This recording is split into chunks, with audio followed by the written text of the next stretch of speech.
possibly move to another state. Where? Colorado. Oh, all right. Why? The environment, the air environment. This is here. what excites you? It does excite me. All right. So how come you're not there already? Well, I have commitments here. Actually, what I'm doing now is going to enable me to move there. Oh, all right. If you say so. When? Within a year and a half. 1 year and 1.5. Yes. Would you prefer to move sooner? I would. Then move sooner. Okay. What are the ideas that you believe are holding you back from acting on your highest joy? Well, I have started teaching something at the church that I belong to, Unity. Yes. And it is definitely. Do they have no counterpart of that in Colorado? Well, I don't. It's new. I have created it. So, Yes. So you can't create it in Colorado? I can, but I am. Then that's not an obstacle, is it? No, I'm getting a base here. I'm starting it here, and A so. base. Yeah, because it's new, and so Yes. taking it to another Unity, taking it around like you do. I mean, really, Yes. honestly. Well, why not start around? in Colorado, if that's where you prefer to be? Why are you forming a base in some place you don't prefer? Well, I've already began it, so I So can't. what? Well, I have people counting on me. I have In what obligations, way? commitments, because I'm teaching, so Yes. I can't just step out. It's about loyalty and dedication. Can you do both? I might.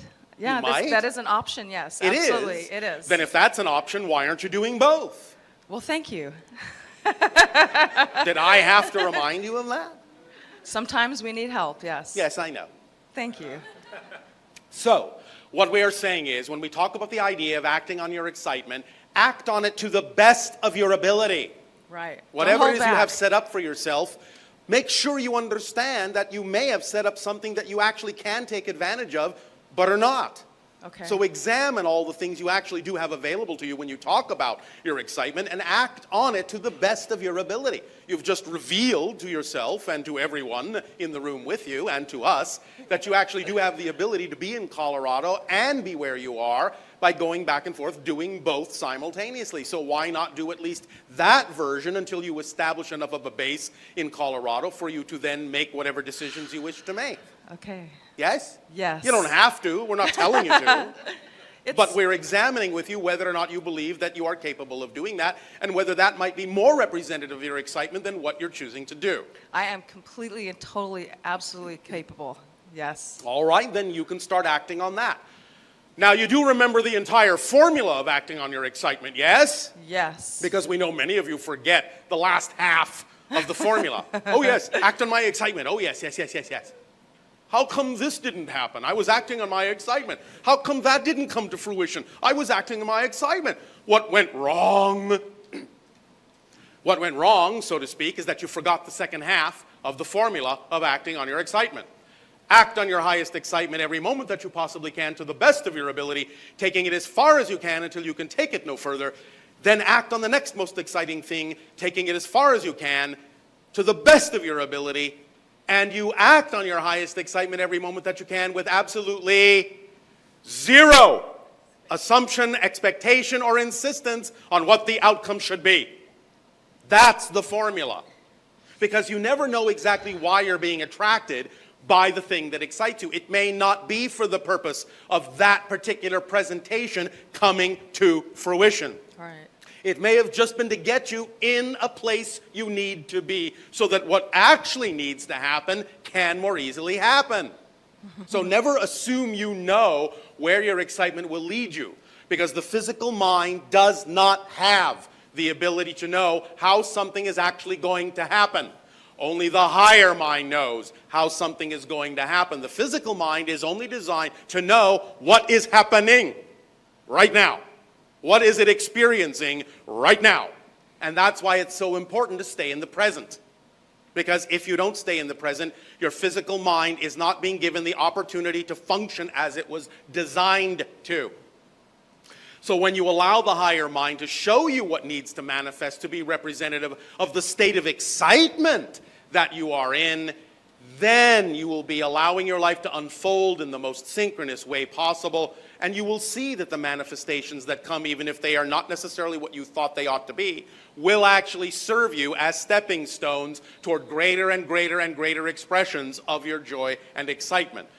Do you understand this formula? It's just physics. Yes, and it's part of the game of chess. Yes, it is. Yes. Does this help you? Oh, it helped me, and thank you so much. You are so welcome. Okay.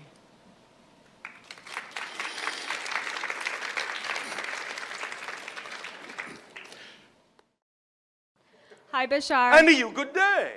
I've tried for weeks to try to You have what?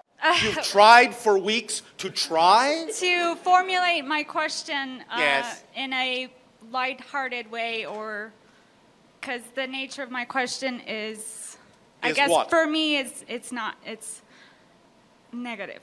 You are giving it a negative connotation then. Why? Mainly because I feel it. So, It's, just because you feel something doesn't mean that you can't use the feeling to get in touch with the belief that's generating the feeling.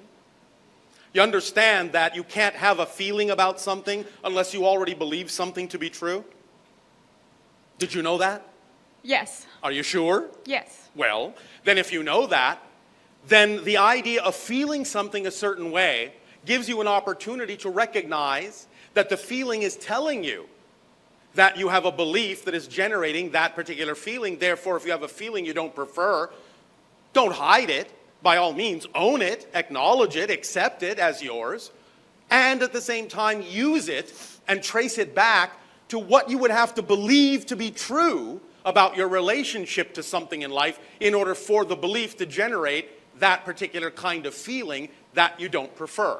And just because you don't prefer a particular state of being doesn't mean you have to give it a negative connotation. You can simply objectively observe that it simply isn't representative of your vibrational preference without invalidating it. Make sense? Yes. But, Well, let me just get to the heart of the question. oh please, Is there such a thing as negative spirits attaching themselves to somebody? no. There is, however, the effect as if there is. There is, however, the experience as if there is. But mechanically speaking, that's not possible. What's actually happening with all those kinds of ideas, things you call negative being attachment, or what you call possession, or all of those concepts, this is actually what's mechanically happening. You, for whatever reason, are buying into a belief system that allows your energy frequency to match the energy vibration of beings such as you have described, and thus then you are creating out of your own energy a mirroring of their energy and a mirroring of the behavior they would have were they in your position. But you can at any time change your frequency and make yourself invisible to that reality How do I do that? by acting on your highest joy, by having belief systems that you know are beliefs you prefer instead of holding on to beliefs you don't prefer. Because you see, you are creating your physical reality experience with what you believe to be true, what you define as most likely, most probable, most true. Whatever belief you buy into will be the reality you experience. But you can change that. If you know you can change your beliefs, you can also examine what beliefs you would prefer to have and know that when you decide that there's a belief you would prefer as opposed to the other one, that that belief will also be just as true and give you the same kind of experiences that are relevant to that belief as the other belief gave you. Because it's up to you to decide what beliefs are true for you at any given moment, and that determines the reality you experience. Does that make sense to you? It does. I'm not done. Okay. Just want to check in to make sure you're following along. Yes. All right. So the idea is to ask yourself, if I am having what you would typically call a negative experience, a negative feeling, you understand that that means you're holding on to a negative belief, a belief that, negatively speaking, is out of alignment with your true vibration, your preferred self. That's really, in a sense, all a negative belief is. It's mechanically segregative, separative, disconnective. That's all we mean by negative. It's not a value judgment. It's a mechanical description of the energy. A positive belief is integrative. You understand? Expanding in a unifying way. A negative belief is segregative, disconnecting in a discordant way. These are just the mechanical descriptions. So if you're having this negative so-called experience, it just means you're holding on to a belief that's out of alignment with your true vibration, which is always going to be a vibration of unconditional love and joy. That's your natural state. The idea, therefore, is when you have these kinds of emotional experiences that you don't prefer, to ask, what would I have to believe is true about myself in relation to this situation, that situation, or life in general, or this person, or what have you? What would I have to believe is true in order to feel what I'm feeling? And then you can begin to explore what that definition would have to be. But you have to be willing to explore it, not afraid to explore it. I guarantee you that if you explore those things, none of those negative ideas about yourself will actually ever truly be discovered to be true. They will always be false. Because you are created in the image of creation. You are unconditionally supported in unconditional existence forever. The very fact that you exist proves that to you, because if you exist, all that is and creation must have known you had to exist, or it wouldn't be all that it could be. So you're important to creation, or you wouldn't exist, because creation doesn't make mistakes. Did you hear that? Yes, and I do know that. And I have immersed myself in that reality and just, But it yes. doesn't, like, I need to be there like 24/7, and Well, then be there 24/7. I have been. And so, in the times when you are not, why do you choose not to be? And don't say you don't choose it, because you do. It's usually in my dream Yes. state, Yes. which is where I am woken up and I Yes. perceive Yes. there's somebody there. That's all right. That happens to a lot of you. It's a common thing. But again, I understand that you may feel that fears are triggered, but understand the only thing that you're actually feeling are your own fears, your own negative belief, being amplified by being in the presence of other dimensional beings. See, this is one of the reasons, in a sense, why we simply don't land en masse on your planet. We exist. We exist in a different vibrational frequency that is many times higher than the frequency in which you operate normally.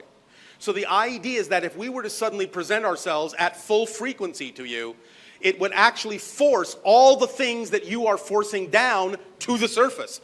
You would break all the compartments in your consciousness, and all those ideas, all those fears would come flooding in all at once, and you would go into psychosis.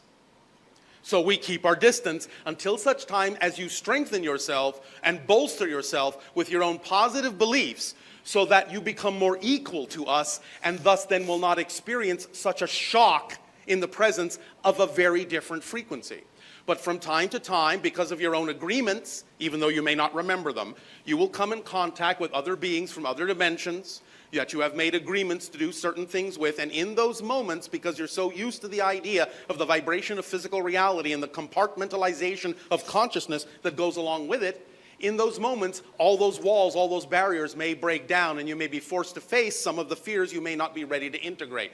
But it's all right, because if that's happening to you, it does mean you actually are ready. It's just that you may not believe you are consciously. If you can get in touch with the idea that you're consciously ready to face those fears and integrate them within yourself into a higher version of your excitement, then you will begin to welcome those experiences. And in welcoming those experiences, you will ensure that no matter, regardless of what anyone else's intention toward you may be in those or any experiences, you will ensure that the only effect those experiences will have in your life will be a positive one by defining it as a positive experience for yourself, no matter what anyone else's intention may be. Do you understand how this works? You see, this is what we were first describing, and why you asked the question if negative spirits can attach themselves to you. Because the idea is that everyone is their own energy. And the only way you can experience anything else is by agreeing to match that frequency. If you no longer agree to match the frequency of fear, then you will no longer experience the effects of fear in your life. Even if someone else actually has a negative intention toward you, you will become invisible to that frequency. You'll become transparent to that frequency by changing your frequency to something that is more representative of the reality you prefer. And therefore, you will no longer feel any effects of that negative nature because you simply will not be agreeing to mirror or match those vibrations. Even though you may still be capable of neutrally observing them, it doesn't mean you have to take that energy on if you simply don't agree that that's your preferred reality. Does that make sense? Yes. Are you sure? Yes, and I have to do a lot of practicing. Well, if you say so. You could change in the blink of an eye. It's up to you. The fact that you say you have to do a lot of practicing is a belief. True. Because remember, every change is actually instantaneous and total. But you can create the illusion that change is small and slow. But every single time you change anything, you're actually changing everything. It's just that you're changing everything to look like such a similar version of the last thing that you barely think anything has changed, when in fact the entire universe has changed. So when you begin to see yourself and change in a different way and know that you are a completely, literally, a completely different person every single time you change anything, then you can decide to define who you are as that person, and whatever definition you decide is true for you will be the way you experience your reality. Even if you can still observe others doing something you don't prefer, doesn't mean that they have to have any effect on you whatsoever if you don't choose to be affected. Make sense? Okay, yes. Does this help you? It does. And? It validates what I had thought of initially. But didn't quite believe in? Yes? I guess just not the part of where Yes. I just, What part? Come. What part?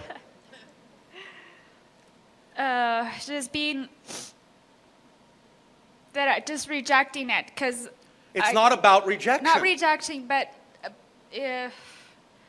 knowing and being my Yes. highest self all the Yes. time. Will allow you to experience anything and everything in your life in the most positive way possible. So why would you care what happens if you know that the only effect it's going to have on your life is a positive one? You see? You get to the point where, and I don't mean this in a negative way, you don't care what happens. It doesn't matter what happens, because you know that anything that happens and everything that happens will only have a positive effect in your life. Why? Because that's what you choose. Period. There is no one to contradict you. No one in existence can contradict what you say is true for you. Thank you. Does that make sense? Yes. That's the power you have of creation.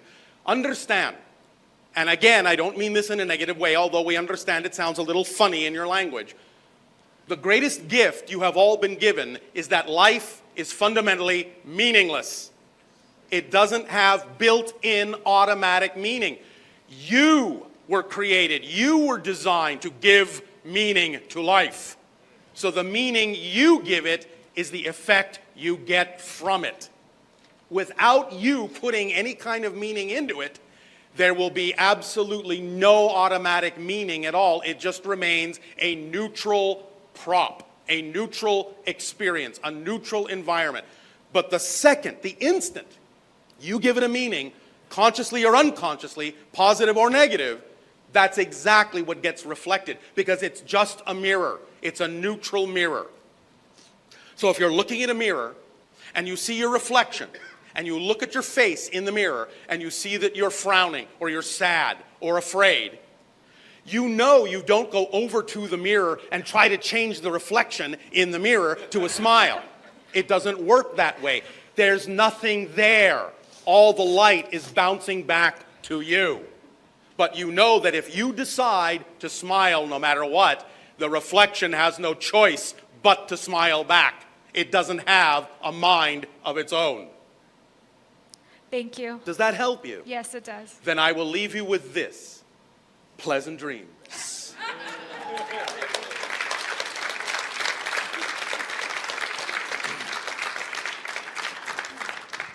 And thank you for being bold enough to share your experience.